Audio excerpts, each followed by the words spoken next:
আসসালামু আলাইকুম। আমন্ত্রণ জানাচ্ছি চ্যানেল জুলাই 36 এর সারাদিনের সংবাদে।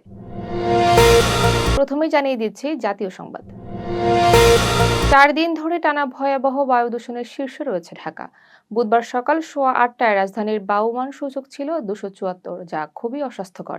কয়েকটি এলাকায় এই মাত্রা ৩০০ ছাড়িয়েছে। বিশেষজ্ঞদের মতে বায়ু দূষণের কারণে শ্বাসকষ্ট সহ নানা রোগে আক্রান্তের সংখ্যা বাড়ছে। ডিসেম্বর ও জানুয়ারি জুড়ে ঢাকার বায়ুমান অত্যন্ত খারাপ অবস্থায় রয়েছে। দূষণ নিয়ন্ত্রণে সরকারের কার্যকর উদ্যোগ চোখে পড়ছে না বলে অভিযোগ বিশেষজ্ঞদের। অন্তর্বর্তী সরকারের নতুন উন্নয়ন প্রকল্পে বড় ধরনের আঞ্চলিক বৈষম্যের চিত্র উঠে এসেছে। গত ১৮ মাসে অনুমোদিত প্রকল্পের ৪২% বরাদ্দ পেয়েছে চট্টগ্রাম বিভাগ।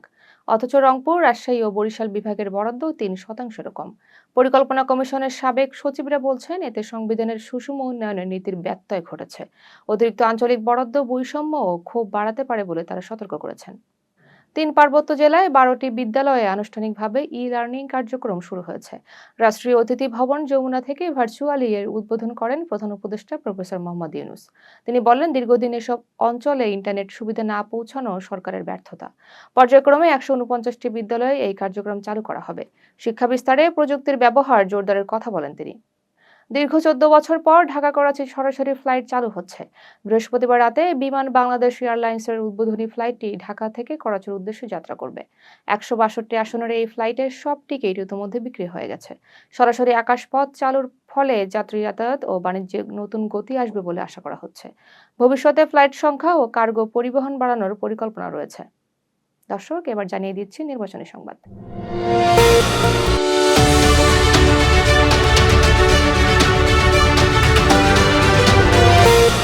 আসন্ন জাতীয় সংসদ নির্বাচন উপলক্ষে যানবাহন চলাচলে নিষেধাজ্ঞা দিয়েছে নির্বাচন কমিশন। ভোটের দিন ট্রাক, পিকআপ, মাইক্রোবাস চলাচল বন্ধ থাকবে। এছাড়া ৩ দিন মোটরসাইকেল চলাচল নিষিদ্ধ থাকবে। জরুরি সেবা, আইনশৃঙ্খলা বাহিনী ও সংবাদ মাধ্যমের গাড়ি এই নিষেধাজ্ঞার বাইরে থাকবে। নিরাপদ ভোট নিশ্চিত করতে এই সিদ্ধান্ত বলে জানিয়েছে ইসি। জাতীয় সংসদ নির্বাচনের প্রচারণায় আচরণবিধি লঙ্ঘনের অভিযোগ বেড়েই চলেছে। আনুষ্ঠানিক প্রচার শুরুর ৬ দিনে সারা দেশ থেকে অন্তত ৮০টি লিখিত অভিযোগ জমা পড়েছে। এর মধ্যে ৩৫টি ঘটনায় মামলা করে প্রায় ৪.৫ লাখ টাকা জরিমানা আদায় করেছে ভ্রাম্যমাণ আদালত। রাজধানী সহ বিভিন্ন এলাকায় অর্ধশতাধিক প্রার্থীকে শোকজ বা জরিমানা করা হয়েছে। অঙ্গীকারনামা দিয়েও প্রায় সব দলের বিরুদ্ধেই অভিযোগ উঠেছে। আচরণবিধি ভঙ্গ করলে কারাদণ্ড ও প্রার্থিতা বাতিলের বিধান রয়েছে। বিএনপি চেয়ারম্যান তারেক রহমান আগামী ৩১ জানুয়ারি সিরাজগঞ্জ সফর করতে পারেন। এ খবরে নেতাকর্মীদের মধ্যে ব্যাপক উৎসাহ দেখা দিয়েছে। জেলা বিএনপি জানিয়েছে, তিনি ২ জেলা নিয়ে একটি নির্বাচনী জনসভায় অংশ নিতে পারেন। খবর ছড়িয়ে পড়ার পর সাধারণ মানুষের মাঝেও আগ্রহ তৈরি হয়েছে। এর আগে ইসির অনুরোধে তারেক রহমানের সিরাজগঞ্জ সফর স্থগিত হয়েছিল। বেগম খালেদা জিয়া নির্বাচনী আসন হওয়ায় সিরাজগঞ্জের গুরুত্ব আলাদা বলে জানিয়েছেন নেতারা। চট্টগ্রাম ২ আসনে বিএনপি প্রার্থী সরওয়ার আলমগীরের নির্বাচনে অংশগ্রহণের পথ খুলে দিয়েছে হাইকোর্ট। ঋণ খেলাপের অভিযোগে তার মনোনয়ন বাতিলের সিদ্ধান্ত স্থগিত করা হয়েছে। একই সঙ্গে দলীয় প্রতীক বরাদ্দ দিতে নির্বাচন কমিশনকে নির্দেশ দেওয়া হয়েছে। ফলে তার নির্বাচনে অংশ নিতে আর কোনো আইনগত বাধা রইল না। কমিশন পরবর্তী করণীয় নির্ধারণ করবে বলে জানিয়েছে।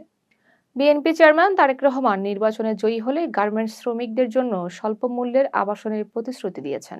গাজীপুরের জনসভায় তিনি বলেন, শ্রমজীবী মানুষের জন্য বিএনপির সুনির্দিষ্ট পরিকল্পনা রয়েছে। নতুন শিল্প স্থাপন করে কর্মসংস্থান বাড়ানোর কথাও জানান তিনি। বিএনপি খেটে খাওয়া মানুষের দল, এমন দাবি করেন তারেক রহমান। জনসভায় বিপুল সংখ্যক নেতাকর্মী উপস্থিত ছিলেন। জনাব তারেক রহমান অভিযোগ করেন, আসন্ন নির্বাচন বানচালের জন্য একটি গোষ্ঠী ষড়যন্ত্র করছে।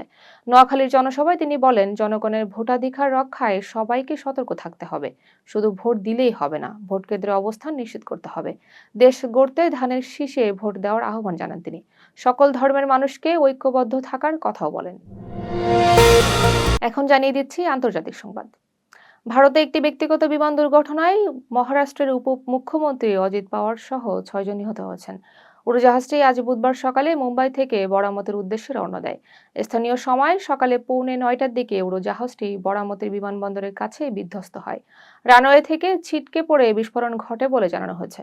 দুর্ঘটনার কারণ খতিয়ে দেখা হচ্ছে। দেশ জুড়ে শোকের ছায়া নেমে এসেছে। মধ্যপ্রাচ্যে যুক্তরাষ্ট্রের সামরিক তৎপরতার পর ইরান হরমুজ প্রণালীর কাছে লাইভ ফায়ার মহড়ার ঘোষণা দিয়েছে। এ সময় ইরানের আকাশসীমা আংশিকভাবে বন্ধ থাকবে। ২৭ থেকে ২৯ জানুয়ারি পর্যন্ত নির্ধারিত এলাকায় বিমান চলাচল ঝুঁকিপূর্ণ বলে জানানো হয়েছে। হরমুজ প্রণালী দিয়ে বিশ্বে বিপুল পরিমাণ তেল পরিবাহিত হয়। ফলে উত্তেজনা আন্তর্জাতিক বাজারে প্রভাব ফেলতে পারে। ইরানকে কেন্দ্র করে মধ্যপ্রাচ্যে নতুন করে উত্তেজনা ছড়িয়েছে। যুক্তরাষ্ট্র বা ইসরায়েলের হামলার আশঙ্কায় ইরানি মুদ্রার বড় পতন হয়েছে।